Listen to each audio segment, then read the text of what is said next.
지난주에 신년 특별 새벽 기도회를 하고 나니까 이번 주가 너무 교회가 조용해요. 저는 교회가 조용한 게 제일 싫어요. 애들이 와서 막 떠드는 것도 물론 좋긴 한데요. 저는 막 어른들이 막 이렇게 교회에 막 왁자지껄 막 계시고 막 방이면 방마다 문을 열면 누가 있고 막 이러면 전 너무 좋거든요. 교회가 막 이렇게 북적북적한 게 저는 너무 좋아요. 특히 지난번 같은 경우는 이제 카페에서 이렇게 소그룹 마치고인가요? 막 너무 막 이렇게 계신데 와 우리 교회가 한 1000명쯤 되는 출석하는 교회가 된 것 같은 막 그런 풍성한 마음에 저 너무 좋았는데 이번 주는 너무 조용한 것 같아서 춥기도 춥고 그래서 조금 마음이 약간 서운했습니다. 근데 오늘 여러분들 이렇게 나오셔서 얼굴 봐서 너무 좋은데요. 그 신년 감사 새벽 기도회가 참 여러분들에게도 그렇고 저에게도 그렇고 저 은혜 충만한 시간들이었기를 바라고요. 또 이제 오늘을 기점으로 내일부터는 한 5일 정도 이렇게 좀 따뜻해진다고 해요. 그래서 그때는 조금 괜찮을 텐데 우리 심령에도 그런 따뜻함이 있었으면 좋겠습니다. 네, 따뜻하게 우리 마음 따뜻하게 사랑 가운데서 그렇게 지낼 수 있었으면 좋겠습니다. 오늘 욥기를 봤어요. 욥기 말씀 제가 새해 들어서 수요 예배 강단에 설 때 무슨 말씀을 들고 서야 할까 고민을 하다가 욥기 말씀을 1장을 말씀을 보면서 이 말씀을 들고 섰습니다. 특히 이 마지막 절에서 저는 딱 이렇게 뭔가 꽂히는 것이 있었는데요. 이 욥기 1장 22절에 보면 이 모든 일에 하면서 이제 이 22절이 시작을 하잖아요. 22절에 이 모든 일에 욥이 범죄하지 아니하고 하나님을 향하여 원망하지 않은 도대체 무슨 일이 있었기에 욥이 이렇게 했던 것에 대해서 하나님께서 이 말씀에서 이렇게 긍정적으로 욥의 마음과 신앙을 이렇게 평가하실까라는 부분들을 우리가 한번 짚어봐야겠죠. 그렇지만 여러분 욥기 여러분도 몇 장까지 읽어보셨는지 모르겠지만 저만큼이나 욥기에 대해서 내용을 잘 알고 계실 거라고 생각해요. 그래서 앞에 부분부터 천천히 하나씩 제가 좀 보려고 하는데요. 욥은 동방 지역의 유지였습니다. 그 지역에서 가장 유력한 사람이었다고 평가할 수 있을 겁니다. 가진 것도 많았고 진짜 이렇게 완벽한 사람이 있을까 싶을 정도로 이 사람이 가진 이 배경은 정말 그야말로 완벽 그 자체입니다. 영어로 뭐라 그러죠? 퍼펙트 그러잖아요.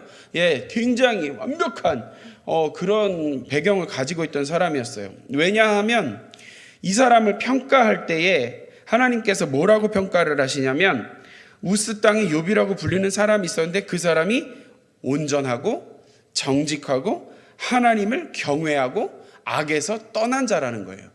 뒤에 히터가 혹시 3칸이 켜져 있으면 2칸만 켜주셨으면 좋겠습니다. 약 2칸만 켜져 있습니까? 네, 저만 덥나봐요. 네, 저는 항상 더우니까요. 그런데 네, 약간 답답한 것 같아서 그랬는데요. 네, 안 그렇다니까 그대로 하도록 하겠습니다. 네, 끄지 않고 그대로 진행하겠습니다. 그래서 이 사람이 지금 이렇게 긍정적으로 평가를 받고 있던 사람이었는데 영적인 이 사람의 배경뿐만이 아니라 이 사람은 자녀도 굉장히 풍성했습니다. 저희 집에 애가 3 있는 거는 동네 분들도 다 알고 계신 사실인데요.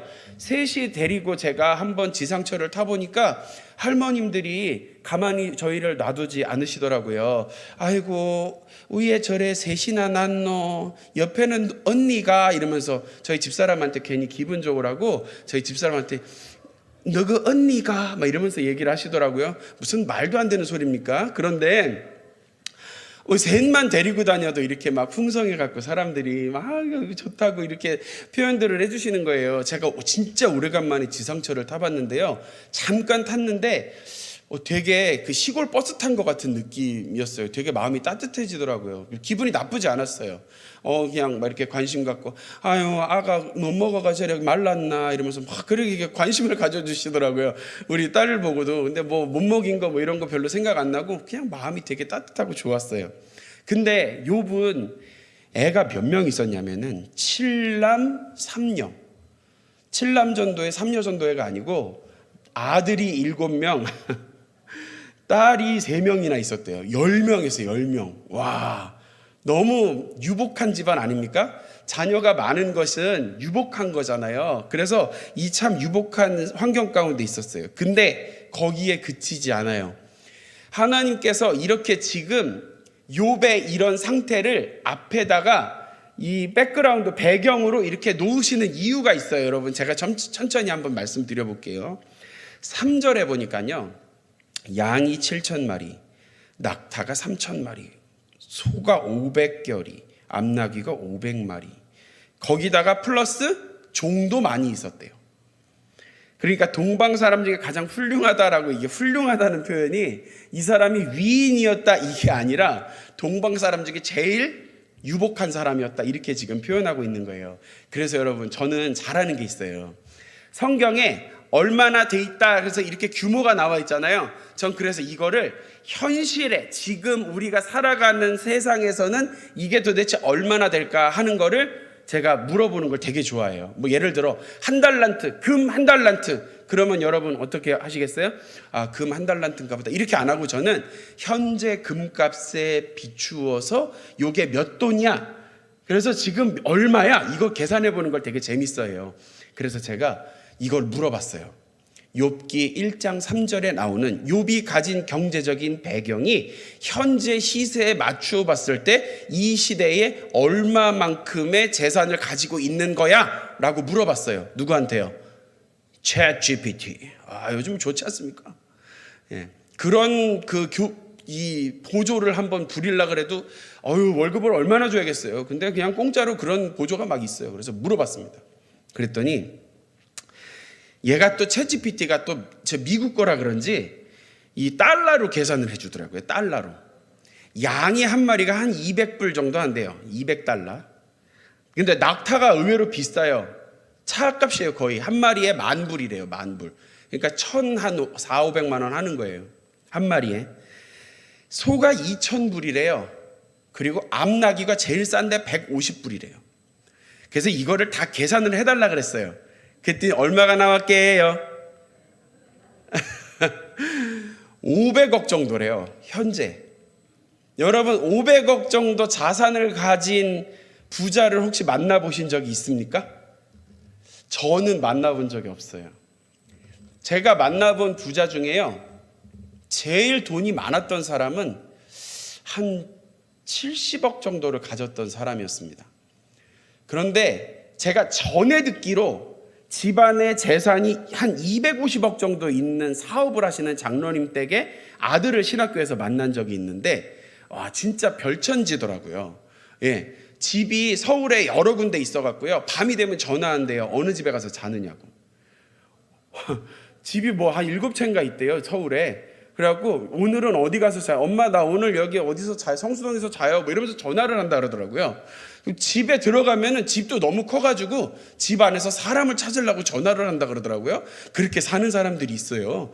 근데요, 그 사람도 대단한데 이 욥은 한 500억쯤 되는 규모의 부를 가진 사람이랍니다. 여기에 나온 이 소유물을 계산했을 때는 400억 정도 나오고요. 이 정도 규모라면 종을 부렸으면 종을 가지고 있는 그 경제적인 규모가 한 100억 정도 해서 약 한 500억 정도의 규모의 자산을 가진 부유한 사람, 동방에서 그 지역에서 가장 부유한 사람, 유력한 사람이었을 거라는 평가가 있습니다. 그런데다가 이러면은 좀 이 형제들끼리도 좀 싸우고 그러면 얼마나 좀 공평해 보이고 좋겠어요. 근데 형제들이 사이가 좋네. 큰 집에 모여갖고 같이 맛있는 것도 먹고 잔치도 하고, 게다가 잔치하는 동안에 혹 자식들이 하나님 앞에 범죄하였을까봐 그 잔치가 끝나고 나면 욥은 한 사람당 하나씩 해서 번제를 하나님 앞에 드릴 정도로 영적으로도 예민하고 그랬던 사람이었어요. 여러분, 이런 사람 보신 적 있으세요? 저는 아니에요. 저는 그렇게 보지 마세요. 이런 사람 보신 적 있으세요? 완벽하지 않습니까? 대단한 것 같아요, 진짜.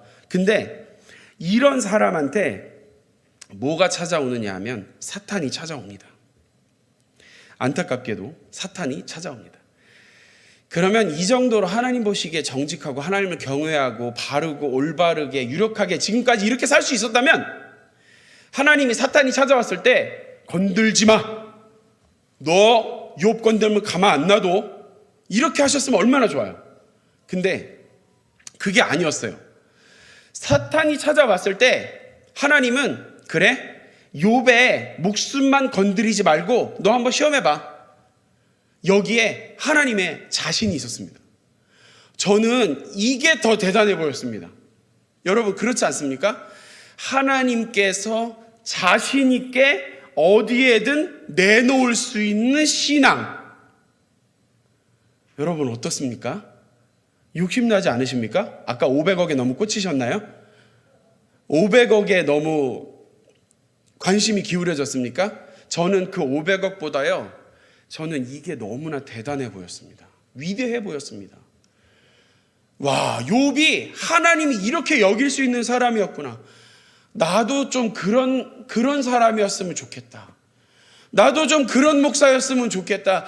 만약에 사탄이 공격하고자 하는 최전방이 있으면 그 최전방에 자신 있게 승리할 거라고 하나님께서 내세우실 수 있는 그런 믿음의 사람이었으면 난 너무 좋겠다. 이러한 진짜 거룩한 욕심이 막 생기더라고요. 이 말씀을 보는데. 근데 사탄이 찾아와서요, 지금 뭐를 하느냐 하면 욥이 하나님을 향해서 굉장히 온전함을 가지고 있었는데, 하나님이 보시기에도 아주 온전한 사람이었는데 하나님을 향한 온전함에 왜곡을 줍니다. 왜곡이 뭐예요, 여러분? 왜곡되게 보이게, 그러니까 오해되게 보이게 만드는 거잖아요. 제가 사진을 찍잖아요. 사람의 이 눈이 가지고 있는 각은 47.5도예요. 그런데 이 각보다 넓게 벌어지는 걸 광각이라고 하는데, 넓게 벌어지는 렌즈를 가지고 사람을 찍으면은 왜곡이 분명히 생겨요. 왜곡이 안 생기는 렌즈가 없어요. 근데 왜곡이 생기면 어떻게 되느냐 하면 다리가 길게 나와요. 머리도 길어지고요, 이렇게. 세로로 이렇게 찍으면 머리가 이렇게 말머리처럼 이렇게 길어지고요. 실수할 뻔했다. 말 머리라 그래서 다행이에요. 그렇죠? 제가 실수할 뻔했어요, 금방. 이러면 실수를 한 것도 아니고 안 한 것도 아닌 상태가 되는 거죠. 말 머리가 이렇게 머리처럼 사람이 길어지고 다리도 길쭉해져요. 그래갖고 그런 왜곡이 생기는데, 지금 사탄이 욥을 통해서 하나님을 향한 온전함의 근원적인 곡해를 만들어요. 오해를 만듭니다. 무엇이냐 하면 사탄이 하나님으로 향해서 이런 말을 해요. 하나님, 욥한테 지금 욥이 부유하고 그가 화려하고 안정적인 환경 가운데 있으니까, 그러니까 하나님을 경외하고 하나님 앞에 온전한 사람인 거지, 그에게 만약에 그것이 없으면 하나님을 향한 모습은 글쎄요 라고 했을 겁니다. 하나님이 지금 욥을 어떻게 평가하셨어요? 온전하다고 평가하셨습니다. 하나님이 욥을 보시는 시각은 온전함이었습니다. 그런데 사탄은 감히 하나님을 향해서 하나님의 평가를 오해하게끔 만드는데, 이러한 것들이 누구에게도 일어나느냐 하면 저와 여러분에게서도 일어난다는 거예요. 마치 우리가 많이 누리니까, 우리가 많이 가졌으니까, 우리가 많이 높아졌으니까 예수를 믿을 만하다, 하나님을 향하여 그렇게 나아갈 만하다고 물질적인 것에 잘못 포커스를 맞추게 되는 거예요. 잘못 초점을 맞추게끔 만드는 겁니다. 여러분, 사람을 보면 초점이 맞아야 돼요. 제가 장로님을 이렇게 보면 장로님을 보는 초점이 맞아야 이 사람이 나를 보고 있구나라는 걸 확신합니다. 그런데 장로님을 보고 있다고 하면서 저 뒤를 이렇게 보고 있으면 제가 지금 어디를 보고 있는 거지? 이런 식으로 초점이 흐트러지게 되어 있는 거잖아요. 지금 사탄이 뭘 하려고 하느냐 하면 욥의 삶에 초점을 흐릿하게끔 만들고 싶은 거예요. 다른 데다 초점을 맞추고 싶은 거예요. 욥은 하나님을 향하여 온전한 사람이었는데 마치 자기가 가진 것이 부유하고 화려하고 풍요로워서 하나님을 바라보는 것 마냥 이렇게 오해가 생기게끔 만든다는 겁니다. 사탄은 지금 이 시간에도 저와 여러분에게 이런 신앙의 도전을 분명히 한다는 사실을 여러분 기억하셔야 합니다. 이게 우리가 삶이 다하는 죽는 그날까지 그치지 않습니다. 여러분, 그러니까 오늘 설교는 예방접종이죠. 여러분, 하나님께서 혹여나 길 가다가 주신 로또 종이가 당첨되게끔 하셔갖고 갑자기 한 500억쯤 여러분 생긴다 그러면 여러분 어떻게 하실 거예요? 그렇게 부어주실 것 마음에 대비하고 있어야 될 거 아닙니까? 나한테 500억이 생겼어요. 그러면 마음에 대비를 하고 있어야죠. 아니, 하나님이 500억을 못 주시겠어요? 1000억을 못 주시겠어요? 욥한테도 주셨는데 우리한테도 주실 수 있는 거 아닙니까? 그만큼을 주셨어요. 대비를 하고 있어야지 욥처럼 하나님 앞에 온전하게 설 것 아닙니까? 오늘 설교는 그러니까 예방접종 맞는다고 생각하시자고요. 예방접종을. 아, 그렇구나. 이게 핵심이구나. 부어 주셔서 주님을 높이고 부어 주셔서 내가 풍요로움 가운데 있어서 하나님 앞에 향수 냄새 나면서 풍기면서 나갈 수 있다고 생각하는 것이 아니라 하나님 그 자체에 집중하는 것을 하나님은 온전하게 여기신다는 거예요. 내가 어디에 있든지, 내가 무슨 일을 하든지, 내가 사회적으로 어떤 위치에 있든지 하나님은 하나님을 보는 모습이, 하나님을 보는 자세가 나의 신앙의 본질적인 모습이 어떠신지에 대해서, 어떤지에 대해서 하나님이 지금 집중하고 계시다는 거예요. 그래서 하나님이 자신 있게 말씀하신다니까요. 야, 목숨만 빼놓고 너 한번 다 뒤집어 봐. 사탄한테 하나님이 이렇게 자신 있게 말씀하세요. 그래서 13절부터 19절까지, 여러분 지금 성경책 다 펴셨죠? 13절부터는 욥이 자녀와 재산을 잃다라는 표제어가 붙어 있어요. 제 성경책에는. 여러분 성경책에 뭐라고 비슷한 내용이 써져 있을 겁니다. 자, 13절부터 19절까지 어떤 일이 벌어지는지 한번 보세요. 딱 이 구절을 전부 다 읽고 나면 여러분 그런 생각이 드실 겁니다. 하늘도 무심하시지. 이런 말이 절로 나옵니다. 제가 설교 준비를 위해서 이 말씀을 보면서요, 와, 내가 욥이었으면 살 수 있을까 싶었습니다. 500억을 갖고는 살겠죠? 근데 이 일이 나한테 닥친다고 생각하면 전 못 살 것 같아요. 하루는 욥의 자녀들이 맏아들 집에서 음식을 먹고 포도주를 마셔요. 그 제일 큰 형 집에서 모여가지고 같이 잔치하고 있는 거예요. 근데 욥에게 왔어요, 사환이. 좋은 소식을 전해주는 게 아니라 소는 밭을 갈고 나귀는 곁에서 풀을 먹는데 스바 사람이 갑자기 이르러서 그것들을 빼앗고 칼로 종들을 죽였대요. 아까 그 많던 400억 규모의 그런 그 가축들을 다 가져가고 그걸 돌보던 종들을 다 죽여버렸대요. 첫 번째입니다. 두 번째, 아직 말이 끝나지는 않았어요. 말하고 있는 중에 또 한 사람이 뛰어들어와요. 좀 텀이나 좀 두고 들어오시든가. 연타로 가는 겁니다. 그가 아직 말하는 동안에 또 한 사람이 들어왔는데 하나님의 불이 하늘에서 떨어졌대요. 그러니까 불이 적당히 별똥별 같은 거 하나가 똑 떨어졌으면 하나님의 불이라고 말하지 않았을 거예요. 어마어마한 규모니까 이렇게 말했을 거예요, 종이. 그렇죠? 하나님의 불이 내렸대요. 그래서 뭘 했냐면 양과 종들을 살라버렸어요. 아까 뺏긴 거에서 남은 것까지 싹 살랐습니다. 자, 통장 잔고가 어떻게 됐어요? 0. 이 말이 아직 끝나지도 않았어요. 아직 말하는 동안에 한 사람이 와서 갈대아 사람이 새무리를 지어서 낙타에게 달려들어서 죽고 칼로 종들을 죽였대요. 나만 홀로 피했대요. 종들이 딱 하나씩만 도망쳐갖고 지금 욥에게 이 말을 전하고 있는 거예요. 안 들었으면 좋았을 이 말을 전합니다. 그가 아직 말하는 동안에, 재밌지 않습니까? 말이 아직 끝나서 계속 말하고 있는 중에 지금 계속 닥쳐오고 있는 거예요. 나쁜 소식이 계속 이어지고 있어요.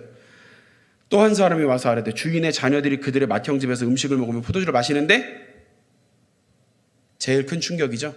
거친 들에서 큰 바람이 와서 집 네모퉁이를 치매 자녀들 위에 무너져가지고 다 죽었어. 그리고 종만 왔어요. 이제 이 소식을 4번 전했으면 종만 4 남은 거고요. 5번 전했으면 종만 5 남은 거예요. 욥에게. 은행 잔고가 0으로 된 것보다 더 심각한 일 아닙니까? 엄청나죠? 사탄이, 하나님께서 너무 자신 있게 목숨만 놔두고 나머지 너 맘대로 해봐 그랬더니 진짜 지 맘대로 이렇게 해버렸어요. 어마어마한 일을 벌이고 말았습니다. 대단하죠, 여러분? 상상이나 되시겠습니까? 상상도 할 수 없을걸요. 이거 엄청난 일입니다. 그런데 이 일이 욥과 같이 온전하고 신앙이 있는 사람에게 지금 벌어졌어요. 그런데 이 일이, 이런 어마어마한 일이 지금 일어났는데, 재앙과 같은 일이 풍미박산이 나버렸는데, 21절과 22절은 눈물 나도록 이해할 수가 없습니다. 내가 모태에서 알몸으로 나와 싸운즉 알몸이 그리로 돌아갈지라. 주신 이도 여호와시오 거두신 이도 여호와시니. 이 말이 나올까요, 여러분? 근데 이 말을 한 것도 저는 좀 울컥해요. 저도 자식이 있잖아요. 다른 거 다 가져가도 괜찮은데 자식은 노터치. 근데 자식마저 다 잃은 상황에서 이 말이 나올까 싶은데, 더 점입가경인 건 뒤에 이어지는 말입니다. 여호와의 이름이 찬송을 받으실지니이다. 여러분, 이게 온전한 믿음입니다. 이게 온전한 믿음입니다. 나에게 500억이 있어서 하나님을 찬송할 수 있는 것이 아니라, 내가 0 아니라 마이너스 500억이 되어도 하시는 분이 하나님이시니 하나님 찬송 받으실지어다 하고 하나님 앞에 찬송할 수 있는, 이것이 진짜 하나님 보시기에 온전한 믿음인 줄로 믿습니다. 이게 진짜 거룩한 믿음이에요. 우리는 연약해서요, 우리가 하나님 앞에 구하던 거 하나님이 조금이라도 늦게 주시면 서운하고 하나님 앞에 삐져요. 안 그러세요? 그리고 하나님 앞에 계속 그러시죠. 주님, 언제까지니까 내가 언제까지 기다려야 하니까 라고 우리는 하나님 앞에 이야기하기가 좋습니다. 이게 우리 연약함이고 어찌 보면 너무나 인간적으로 당연한 일인지도 모르겠습니다. 그런데 그럴 수밖에 없는 인간적인 한계를 신앙으로 뛰어넘는데, 오히려 이 상황에서 주님을 찬송하는 이 모습을 우리로 하여금 보게 하신단 말입니다. 그리고 오늘 본 22절 말씀을 한번 보십시오. 이 모든 일에 욥이 범죄하지 아니하고 하나님을 향하여 원망하지 아니하니라. 여러분, 저는 오늘 설교를 준비하면서 이 본문을 정하면서 이 원망이라는 단어에 하나님께서 집중하게 하셨어요. 여러분, 원망하면 성경 중에서 어느 성경이 제일 먼저 떠오르세요? 시간을 드릴게요. 예? 역시 그렇습니다. 출애굽기가 생각이 많이 나죠. 장로님, 저도 여기 적어놨어요. 예. 전 출애굽기가 제일 먼저 생각났어요. 원망이라는 단어를 보니까. 어떻습니까? 광야 1세대 출애굽하던 하나님의 백성들은 욥과 같이 어려움을 겪었나요? 욥의 수준에서, 욥이 겪은 수준의 어려움을 겪었나요? 힘든 가운데 있었나요? 그렇지 않았을걸요. 그렇지 않았습니다. 광야 1세대가 겪었던 건 하나님께서 욥의 삶에 나타나게 하신 이 어마어마한 재앙에 비하면 사실 그렇게 심각한 것은 아니었어요. 그런데 광야 1세대가 하나님 앞에 가장 많이 올려들었던 것은 찬송입니까? 원망입니까? 원망이었습니다. 신앙생활에 원망과 불평에 결코 좋은 열매가 맺힐 수가 없습니다, 여러분. 그 광야 1세대가 원망을 입에 매담고 있다가, 그렇게 담고 있던 이 광야 1세대가 결국 어떻게 됐습니까? 가나안 땅에서 다 죽었어요. 가나안 땅에 들어가 보지도 못했어요. 다음 세대만 들어갈 수 있었어요. 심지어 1세대를 이끌던 그 지도자들마저도 요단강을 건너지 못했습니다. 바라만 보았어요. 그저 바라만 보았어요. 원망하는 백성에게는, 원망하는 신앙에는, 원망하는 인생에는, 원망하는 삶에는 결코 그 믿음에는 좋은 결과가, 열매가 맺힐 수 없다는 걸 여러분, 우리는 경종을 울릴 수 있어야 합니다. 이와 같은 일에도, 이보다 더 가벼운 일에도 우리는 하나님을 원망하지 않는 믿음을 우리 가운데 가지도록 애쓰고 힘써야 된다는 거예요. 하나님을 원망하는 것은 굉장히 위험한 일입니다. 그래서요. 이게 지금 현재의 수준 차이라기보다는 진짜 기본의 차이, 기본. 하나님을 원망하지 않는 것은 기본이고 자세입니다. 자세. 하나님이 똑같이 출애굽 때도 마찬가지고 욥도 마찬가지고 하나님이 지금 그 삶의 그 신앙을 측정하고 계신데, 하나님께서 우리의 신앙은 어떨까요? 우리의 신앙을 바라보시고 우리의 삶을 바라보시는 하나님의 시선은 어떨까요, 여러분? 이제 우리 삶으로 조금 한번 가져와 보죠. 여러분, 우리가 지금까지 살아오신 삶 속에서 내가 만족할 만한 상황들이나 내가 원하던 것이나 내가 기대했던 것이나 내가 좋아했던 것, 내가 즐거울 수 있고 행복하고 기쁠 수 있는 것만 여러분 있던가요? 혹시 그런 분 있으시면 한번 손 한번 들어주십시오. 나는 지금까지 내가 40살이면 40살, 내가 지금 80살이면 80살, 80년이면 80년, 지금까지 살아오면서 나는 기쁘기만 했다. 좋은 일만 있었다. 한 번도 안 힘들었다. 손 한번 들어보십시오. 없죠. 제가 자신 있게 이건 해볼 수 있습니다. 없을 겁니다. 그런 사람은 없습니다. 그러니까 항상 크든지 작든지 이와 같은 어려움들이 우리 삶 가운데 끊임없이 있었어요. 끊임없이. 마치 심장박동이 뿅뿅 이렇게 뛰듯이 좋을 만큼 나쁜 때도 똑같이 우리에게 너무나 자주 있었어요. 그럴 때 우리는 하나님 앞에 무엇을 올려드렸는지 우리 한번 생각해 보시기 바랍니다. 그럴 때마다 우리가 우리의 삶에 있어서 그때마다 우리는 하나님 앞에 찬송을 올려드렸는지 아니면 원망을 올려드렸는지, 하나님을 신뢰했는지 그저 인간적인 근심과 걱정만 가지고 있었는지 우리 한번 생각해 보실 수 있었으면 좋겠습니다.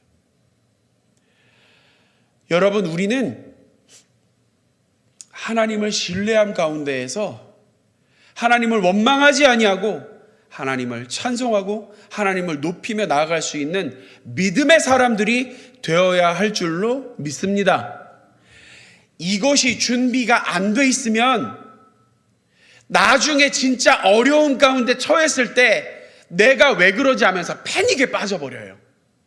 그러니까 하나님께서 말씀을 통해서 미리 누군가 겪은 일들을 통해서 임상실험 결과를 우리에게 보여주시는 이유는 무엇이냐면, 이와 같은 일이 우리 삶에도 일어났을 때에 우리도 주님께서 제시하시는 아름다운 가운데 나아갈 수 있어야 된다는 거예요.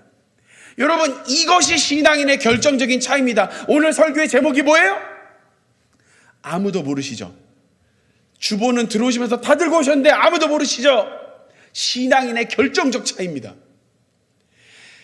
우리가 신앙을 갖고 살아간다 그러면, 예수 믿는 사람이면 예수 안 믿는 사람하고 결정적인 차이가 있어야 해요. 그 결정적인 차이는 아주 수많은 지경에서 나타나는데, 저는 오늘 한 가지를 여러분들과 함께 강조하면서 묵상하면서 가고자 합니다. 무엇입니까? 원망하지 아니하는 겁니다.